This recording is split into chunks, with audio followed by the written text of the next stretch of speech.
79 అనేది odd number.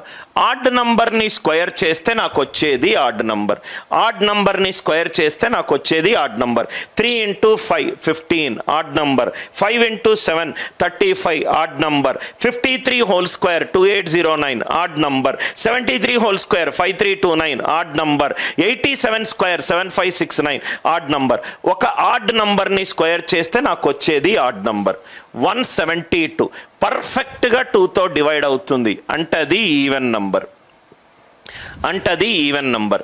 88 అది కూడా ఈవెన్ నంబర్. స్క్వేర్ ఒక ఈవెన్ నంబర్ని స్క్వేర్ చేస్తే వచ్చే ఆన్సర్ కూడా even number.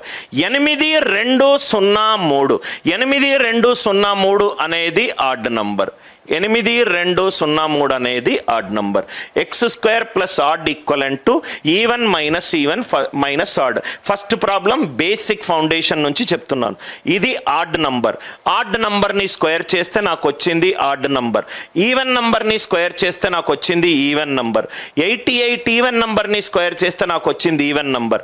8203 odd number.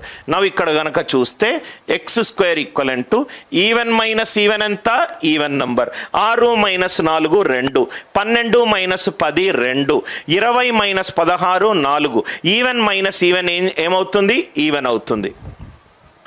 Minus odd plus odd. Odd number plus odd number ఏమవుతుంది? ఈవెన్ నంబర్ అవుతుంది. So X square equal to even minus even అంటే ఎక్స్ స్క్వేర్ ఈవెన్ అంటే X value ఏమవ్వాలి? Even number అవ్వాలి. అంటే question చూడంగానే నాకేం తెలిసిందంటే ఇది ఆడ్ నంబర్, ఇది ఈవెన్ నంబర్, ఇది ఈవెన్ నంబర్, ఇది ఆడ్ నంబర్.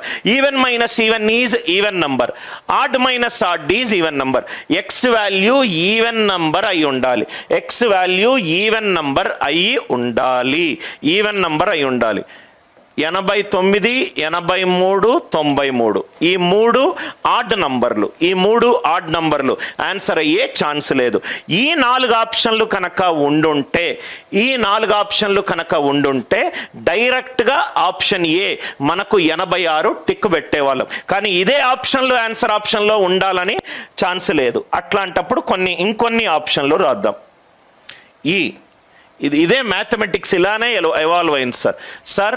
ఇక్కడ నేను సపోజ్ ఆప్షన్ ఇంకో ఈవెన్ నంబర్ ఉంటే ఏం